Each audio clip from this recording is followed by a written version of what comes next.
വിദ്യാഭ്യാസമില്ലാത്ത രക്ഷിതാവാണെങ്കിലും ആഗ്രഹിക്കുന്നത് എൻ്റെ മക്കൾക്ക് നല്ല വിദ്യാഭ്യാസം ലഭിക്കണം. ഏതൊക്കെ മേഖലയിൽ എങ്ങനെയൊക്കെ പഠിപ്പിക്കാൻ കഴിയുമോ ആ രൂപത്തിലൊക്കെ മക്കളെ പഠിപ്പിക്കുന്നു, നല്ല വിദ്യാഭ്യാസം കൊടുക്കുന്നു. അപ്പോൾ നാം മനസ്സിലാക്കേണ്ട ഒരു കാര്യം, സഹറത്തുൽ ഖുർആൻ പോലുള്ള ഒരു സ്ഥാപനം അടുത്ത കാലത്താണ് തുടങ്ങിയത്. അപ്പോൾ നമുക്ക് നമ്മുടെ മക്കൾക്ക് കൊടുക്കാൻ കഴിയുന്ന ഏറ്റവും നല്ല ഒരു വിദ്യാഭ്യാസമാണ് പരിശുദ്ധ ഖുർആൻ. 3 വയസ്സ് മുതൽ പരിശുദ്ധ ഖുർആൻ പഠിച്ച് വളരുക എന്ന് പറയുമ്പോൾ അത് വല്ലാത്തൊരു ഭാഗ്യമാണ്. നാളെ പടച്ച തമ്പുരാന്റെ കോടതിയില്ല മക്കൾ നമുക്ക് അനുകൂലമായി സാക്ഷി പറയണം. ഇല്ല എങ്കിൽ നാളെ പടച്ച തമ്പുരാന്റെ കോടതിയിൽ മക്കൾ നമുക്ക് പ്രതികൂലമായി സാക്ഷി നിൽക്കും. അല്ലാഹു കാത്തു സലാമത്താക്കട്ടെ. ഇനി നാം മനസ്സിലാക്കേണ്ട മറ്റൊരു കാര്യം, സഹറത്തുൽ ഖുർആനിൽ പഠിച്ച് വളർന്ന നമ്മുടെ പിഞ്ചു മക്കൾ പിന്നീട് ആ മക്കൾ ഈ പഠിച്ച ഖുർആൻ മറക്കാതിരിക്കാനുള്ള ഒരു ശ്രമം നമ്മുടെ ഭാഗത്തിൽ നിന്നും ഉണ്ടായിരുന്നു.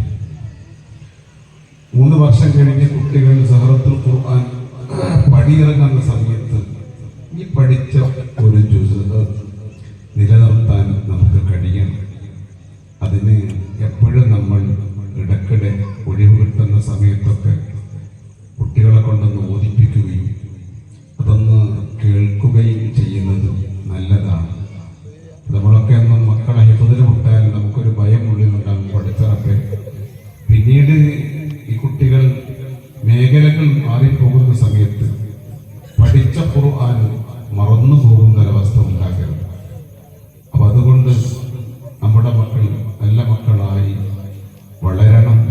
അതിന് ഏറ്റവും കൂടുതൽ മക്കളെ ശ്രദ്ധിക്കാൻ കഴിയുന്നത് പിതാക്കളെക്കാളും ഉമ്മമാർക്കാണ്. കാരണം മക്കളുമായി വലിയൊരു ബന്ധം സ്ഥാപിക്കുന്നത് ഉമ്മയാണ്. അപ്പോൾ നമ്മുടെ ഭാഗത്തിൽ നിന്ന് നല്ല ഉപദേശം കുട്ടികൾക്കൊന്ന് കൊടുക്കാൻ കഴിയണം. സത്യത്തിൽ ഇന്നത്തെ തലമുറക്ക് സംഭവിച്ച വലിയൊരു അപാകതയാണ്. നമുക്കറിയാം, നമ്മുടെ ചെറുപ്പത്തിൽ തന്നെ നമ്മുടെ ഉമ്മമാർ നമുക്ക് നല്ല ചരിത്ര കഥകൾ പറഞ്ഞു വന്നിരുന്നു. നമ്മുടെ എത്ര കൂട്ടത്തിൽ എത്ര ഉപ്പമാരുണ്ട്, എത്ര ഉമ്മമാരുണ്ട്. ഏതെങ്കിലും ഒരു മകനെ വിളിച്ചിരുത്തിയിട്ട് ഒരു ഇസ്ലാമിക ചരിത്രം, ഖുർആനിലെ ഏതെങ്കിലും നബിമാരുടെ ചരിത്രം, സ്വഹാബെ കറാമിന്റെ ചരിത്രം, മുത്ത് റസൂൽ സല്ലല്ലാഹു അലൈഹി വസല്ലം തങ്ങളെ മഹബത്തുണ്ടാക്കുന്ന ചരിത്രം പറഞ്ഞു കൊടുക്കുന്നവർ എത്ര പേരുണ്ട് എന്നൊരു ചോദ്യചിഹ്നമാണ്. ഉള്ളവരുണ്ടാകും, ഞാൻ കുറ്റപ്പെടുത്തുകയില്ല. സത്യത്തിൽ പണ്ട് കാലങ്ങളിലൊക്കെ ഉമ്മമാരുടെ ചരിത്രങ്ങൾ കേട്ടാണ് വളർന്നതെങ്കിൽ ഇന്ന് നമ്മുടെ മക്കൾക്ക് ചരിത്രം കേൾക്കാനുള്ളൊരു അവസരം ഇല്ലാതെ പോയി എന്ന് പറഞ്ഞാൽ എന്നെ ആരും കുറ്റപ്പെടുത്തരുത്. അതുപോലെ മറ്റൊന്ന് ഓർമ്മപ്പെടുത്താനുള്ളത്, പരിശുദ്ധ ഖുർആനുമായുള്ള ബന്ധം നമുക്ക് കുറഞ്ഞു വരുന്നു എന്നതാണ്. പണ്ട് കാലങ്ങളിലൊക്കെ നല്ലൊരു കാഴ്ചയായിരുന്നു സുബ്ഹി നിസ്കാരം കഴിഞ്ഞാലും പള്ളികളിൽ നിന്ന് ഖുർആൻ ഓതുന്ന ഒരു കാഴ്ച. ഇന്ന് സുബ്ഹി നിസ്കാരം കഴിഞ്ഞാൽ സല്ലല്ലാഹു അലാ മുഹമ്മദ് തടി സലാമത്താക്കി പോകുന്നൊരവസ്ഥയാണ്. ഖുർആൻ വീട്ടിൽ പോകുന്ന ആളുകളുടെ ഒറ്റപ്പെടുത്തുകയല്ല, പക്ഷേ പള്ളിയിൽ ഇത്തികാഫിന്റെ നിയത്തോടു കൂടിയിരുന്ന ആ സുബ്ഹി സമയത്ത് ഒരു 10 മിനിറ്റെങ്കിലും ഖുർആൻ ഓതിയാൽ അതിന്റെ മഹത്വം ചെറുതല്ല വലുതാണ്. മഗ്‌രിബിന്റെ ഇശാഇന്റെ ഇടയിലായാലും. അപ്പൊ ഞാൻ പറഞ്ഞത് സഹറത്തുൽ ഖുർആൻ ഖുർആനുമായി ബന്ധപ്പെട്ട ഒരു സ്ഥാപനമാണ്. ഖുർആന് പ്രാമുഖ്യം കൊടുക്കുന്ന ഒരു സ്ഥാപനമാണ്. കുട്ടികൾക്ക് ജീവിതത്തിൽ പാലിക്കേണ്ട ദിക്റുകളൊക്കെ പഠിച്ചു വളർന്ന മക്കളാണ്. ഈ മക്കളോട് ഇപ്പൊ ഈ 3 വർഷത്തിനുള്ളിൽ വീട്ടിലേക്ക് പ്രവേശിക്കുമ്പോഴുള്ള ദിക്റ്, പുറത്തിറങ്ങുമ്പോഴുള്ള ദിക്റ്, ടോയ്ലറ്റിലേക്ക് പോകുമ്പോൾ ഇറങ്ങുമ്പോൾ ദിക്റൊക്കെ സുന്ദരമായി മക്കൾ പറഞ്ഞു തരും. ഇനി 3 വർഷം കഴിഞ്ഞ കുട്ടികൾ 4ാമത്തെ വർഷത്തിലേക്ക് കടന്നാൽ കുട്ടികൾ ഈ ദിക്റുകളൊക്കെ മറന്നു പോകുന്നു. ഉത്തരവാദിയാരാണ്? നാം തന്നെയാണ്. ഇടയ്ക്കിടെ കുട്ടികളോട് ദിക്റുകൾ ചോദിക്കണം. നിസ്കാരത്തിന്റെ ദിക്റായാലും അത്തഹിയ്യാത്ത് ആളുകളും അതുപോലെ എല്ലാം ഇങ്ങനെ ചോദിച്ചു കൊണ്ടിരുന്നാൽ നമുക്കും ഉപകാരമാണ്, കുട്ടികൾക്കും ഉപകാരമാണ്. അപ്പോ സൂറത്തുൽ ഖുർആനിൽ നിന്ന് പഠിച്ചിറങ്ങുന്ന എൻ്റെ പ്രിയപ്പെട്ട രക്ഷിതാക്കളോട് ഈ അവസരത്തിൽ പറയാനുള്ളത്, പഠിച്ച കാര്യം മറക്കാതിരിക്കാൻ കുട്ടികൾക്ക് എപ്പോഴും വേണ്ടത് നമ്മുടെ ഒരു കൈ സഹായം കുട്ടികൾക്കുണ്ടാകണം. എങ്കിലേ കുട്ടികൾ മറക്കാതിരിക്കും. പിന്നെ മറ്റൊരു കാര്യമാണ്, ഏതൊരു രക്ഷിതാവും ശ്രദ്ധിക്കേണ്ട ഒന്നാണ് ശിക്ഷണം എന്നത്, അല്ലെങ്കിൽ ശിക്ഷ എന്നത്.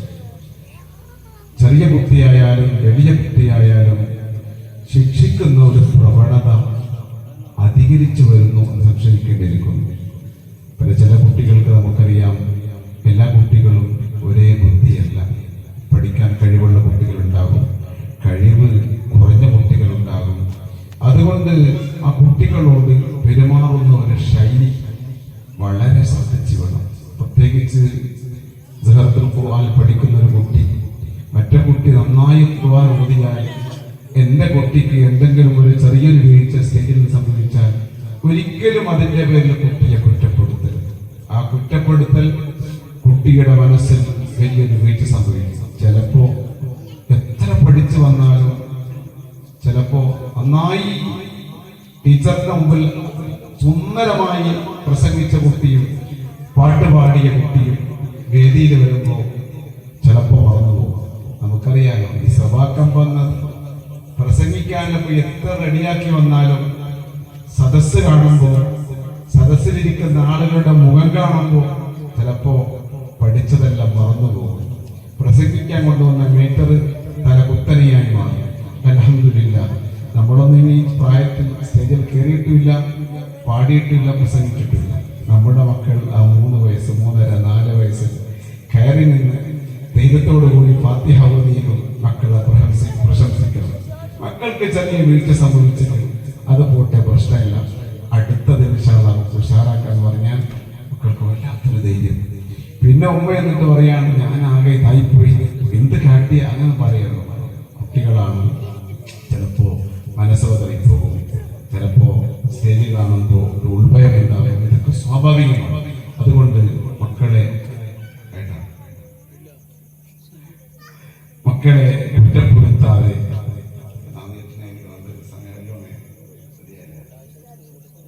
മക്കളെ കുറ്റപ്പെടുത്താതെ നല്ല ഉപദേശ നിർദ്ദേശങ്ങൾ എപ്പോഴും കൊടുത്തുകൊണ്ടിരിക്കാൻ നമുക്ക് കഴിയണം എന്ന് ഉറപ്പെടുത്തുകയാണ്.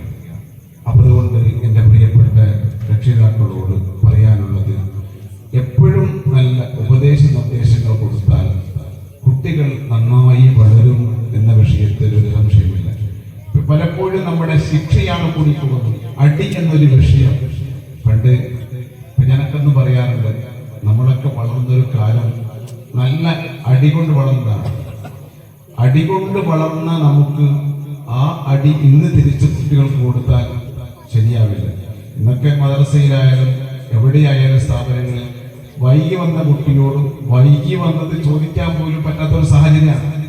കാരണം അങ്ങനത്തെ ഒരു സാഹചര്യത്തിലാണ് നമുക്ക് ഈ ഇന്ന് നീങ്ങിക്കൊണ്ടിരിക്കുന്നത്. അപ്പൊ അതുകൊണ്ട് ഉപദേശ നിർദ്ദേശങ്ങൾക്കും ചില ചിട്ടകളും ചില രൂപങ്ങളും ഉണ്ട്. തല്ലാൻ പറ്റാത്തൊരു കാലമാണ്. തല്ലിയാൽ ഒരു പക്ഷേ ചെറിയൊരു തല്ലാണെങ്കിലും ഇന്ന് അഴിയണ്ണേണ്ട ഒരു അവസ്ഥയുണ്ടാവും. അപ്പൊ ഇന്നൊരു വാർത്തയിൽ വായിച്ചിട്ടുണ്ടാവും. ഇന്ന് ഒരു വാർത്തയുണ്ട്, കേരളത്തിൽ രണ്ടാനമ്മ പൊള്ളിച്ചൊരു കേസും രണ്ടാനമ്മ അറസ്റ്റ് എന്ന് പറഞ്ഞൊരു വാർത്ത. അമ്മയാണ്, പക്ഷെ രണ്ടാനമ്മയാണ് കുട്ടിയെ തല്ലിയതിന്റെ പേരിൽ അറസ്റ്റ് ചെയ്തിട്ടുണ്ട്. വളർത്തുമ്മയായിരിക്കാം. അപ്പൊ ചുരുക്കി പറഞ്ഞാല് സാഹചര്യങ്ങൾ മാറി. സ്വന്തം മക്കളെ തല്ലുമ്പോഴും അതുകൊണ്ട് പരിക്കേൽക്കാതെ, പോറലേൽക്കാതെ, മനസ്സിന് വിള്ളലേൽക്കാതെ, പരിക്കില്ലാത്ത ചെറിയ രൂപത്തിലുള്ള ശിക്ഷകൾ കൊടുക്കാം. ശിക്ഷകളെക്കാൾ ഞാൻ മനസ്സിലാക്കുന്നത് ഏറ്റവും നല്ലത് ഉപദേശമാണ്. കാരണം ശിക്ഷ പോയിട്ട് വഴക്ക് പറഞ്ഞാൽ വരെ ഇന്നത്തെ കുട്ടികളുടെ മുഖഭാവം മാറുകയാണ്. നമ്മളൊക്കെ എത്ര അടിയാ കൊണ്ടത്. ഞാനൊക്കെ ഇനി ഓർത്തുപോയാണ്. പണ്ടൊക്കെ സ്കൂൾ പഠിക്കുന്ന സമയത്ത് ഒരു ടീച്ചർ ഉണ്ടായിരുന്നു കേരളക്കരയിലുള്ള. അന്ന് പഠിച്ചൊരു പാട്ട്, അടികൊണ്ട് മലരടിക്കാടുകൾ തിങ്ങി തിങ്ങി മരതക കാന്തിയിൽ. ഇനി ഓർമ്മയുണ്ട്, കാരണം അന്ന് അടികൊണ്ട് പഠിച്ചുകൊണ്ട് ഇന്നും മറന്നിട്ടില്ല. അങ്ങനെ അടികൊണ്ട് പഠിച്ച കുറേ കാര്യങ്ങളൊക്കെ ഇനിയും ഓർമ്മയിലുണ്ട്, മറക്കാതെ ഇനിയും പാടാറുണ്ട്. അപ്പോൾ അങ്ങനെയാണ് ചില ശിക്ഷകൾ കിട്ടുമ്പോൾ അത് പഠിച്ചാൽ മറക്കാത്ത ഒരു നല്ലൊരു മെമ്മറി കിട്ടും. പക്ഷേ ഇന്നത് പറഞ്ഞ മക്കളോട് പറയാറുണ്ട്, അടി കിട്ടിയ കഥകളും അങ്ങനെ മറക്കാതിരുന്നു. പക്ഷേ പറഞ്ഞിട്ട് കാര്യമില്ല, വളരെ ശ്രദ്ധിച്ചു വേണം മക്കളെ ശിക്ഷിക്കാനും ഉപദേശിക്കാനും നിർദ്ദേശങ്ങൾ കൊടുക്കാനുമെന്ന് ഓർമ്മപ്പെടുത്താൻ ആഗ്രഹിക്കുകയാണ്. അല്ലാഹു നമ്മുടെ മക്കളെയൊക്കെ സ്വാലിഹ്യങ്ങളാക്കട്ടെ. വളരെ ശ്രദ്ധിക്കേണ്ട ഒരു കാര്യമാണ്. ചെറിയ കുട്ടികളായാലും മുതിർന്ന കുട്ടികളായാലും, പ്രത്യേകിച്ച് SSLC കുട്ടികളാണെങ്കിലും ഇന്നത്തെ സാഹചര്യം വളരെ മോശമാണ്.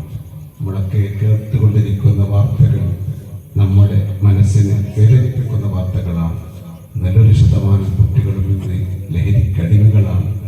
അപ്പോൾ പണ്ട് കാലങ്ങളിലൊക്കെ പുറത്തിറങ്ങിയാൽ രാത്രി വൈകി വന്നാലും നമുക്ക് ഒരു ഉൾഭയമില്ലായിരുന്നു. ഇന്ന് മക്കൾ പുറത്തു പോയാൽ മനസ്സിനൊരു സമാധാനമില്ല. ഏത് സംഘത്തിലാണ് എത്തിപ്പെടുക? കടപ്പുറത്താണ്. ഏതെങ്കിലും മോശമായ കൂട്ടുകെട്ടിൽ മക്കൾ എത്തിപ്പെട്ടാൽ പിന്നീട് മക്കൾ വരുന്നൊരവസ്ഥ, വീട്ടിലേക്ക് കയറി വരുന്നത് സ്വന്തം ഉമ്മയായി കാണാൻ കഴിയാത്ത രൂപത്തിൽ, സ്വന്തം പെങ്ങളായി കാണാൻ കഴിയാത്ത രൂപത്തിൽ അല്ലാഹു നമ്മെ കാത്തു സലാമത്താക്കട്ടെ. അപ്പോ വളരെ വേദനിപ്പിക്കുന്ന നല്ലൊരു ശതമാനം കുട്ടികളും ഇന്ന് ലഹരിക്കടിമകളാണ്. പള്ളികളിൽ ചെറുപ്പക്കാരുകളില്ല, മദ്രസകളിൽ ഇല്ലാത്തൊരു കൊഴിഞ്ഞു പോക്ക്. 5ാം ക്ലാസ്സിൽ നിന്നും 6ാം ക്ലാസ്സിൽ നിന്നും കുട്ടികൾ മദ്രസ നിർത്തുകയാണ്. കാരണം എന്താ? കുട്ടി വലുതായി പോയി, അതല്ലെങ്കിൽ മതി 6 വരെ പഠിച്ചില്ല. സത്യത്തിൽ നാം മനസ്സിലാക്കേണ്ട ഒരു കാര്യം, മദ്രസയിലായാലും എവിടെയായാലും ഒരു 6ാം ക്ലാസ് 7ാം ക്ലാസ് കഴിയുമ്പോഴാണ് ശരിക്കും കുട്ടികൾ ജീവിതത്തിൽ പകർത്തുടങ്ങുന്നത്. ആ പഠിച്ച കാര്യം പ്രാവർത്തികമാക്കുന്ന ഒരു സമയമാണ് 7ാം ക്ലാസ് അല്ലെങ്കിൽ 8ാം ക്ലാസ്. ആ സമയമാകുമ്പോഴേക്കും മദ്രസകളിലും ഒക്കെ കുട്ടികളെ ഇങ്ങനെ കൊഴിഞ്ഞു പോകും. ഇതിന്റെ വലിയൊരു ഉത്തരവാദി രക്ഷിതാക്കൾ തന്നെയാണ്. കാരണം അവർക്ക് താല്പര്യമില്ലായ്മയാണ്, അവർക്ക് താല്പര്യക്കുറവാണ്. സത്യത്തിൽ നമ്മുടെ മക്കൾ എന്ത് പഠിക്കണം, എങ്ങനെ പഠിക്കണം എന്ന് തീരുമാനിക്കാനുള്ള ഉത്തരവാദിത്വം നമ്മുടെ ഉമ്മമാർക്കുണ്ട്, ഉപ്പമാർക്കുണ്ട്. അതുകൊണ്ട് മക്കളെ എപ്പോഴും ശ്രദ്ധിക്കുക. ഒരു കണ്ണെപ്പോഴും കുട്ടികൾക്ക് മേലെ ഉണ്ടാകണം. പിന്നെ നമുക്കൊരു ആത്മവിശ്വാസമുണ്ടാകും, എൻ്റെ മകൻ അല്ലെങ്കിൽ എൻ്റെ മകൻ അങ്ങനെ മോശമായ ഒന്നും പോകൂല എന്നുള്ളൊരു ചിന്ത, അത് മാറ്റേണ്ട ഒരു സമയം എത്തിയിരിക്കുകയാണ്. അങ്ങനെ ചിന്തിച്ചൊരു കാലമുണ്ടായിരുന്നു.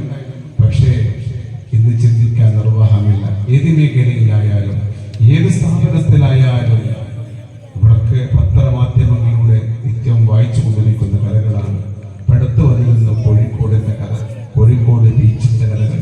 കോഴിക്കോട് ബീച്ചുകളിലൊക്കെ ഉള്ളത് മിക്കതും കോളേജുകളിലേക്ക് പഠിക്കാൻ വന്ന കുട്ടികളാണ്, പുറത്ത് ഹോസ്റ്റൽ താമസിക്കുന്ന കുട്ടികളാണ്. അവരിങ്ങനെ രാത്രി കാലങ്ങളിൽ അലിയുന്നു. പിന്നീട് ഈ സംഘത്തിന്റെ, ലഹരി സംഘത്തിന്റെ പിടിയിൽ അകപ്പെടുകയും അവര് ക്രമേണ ലഹരിക്കടിമയായി തീരുകയാണ്. അല്ലാഹു കാത്തു സലാമത്താക്കട്ടെ. നാളെ അല്ലാഹുവിന്റെ കോടതിയിൽ അനുകൂലമായി സാക്ഷി നിൽക്കുന്ന മക്കൾ, നമ്മുടെ മക്കളെ ഏത് രൂപത്തിൽ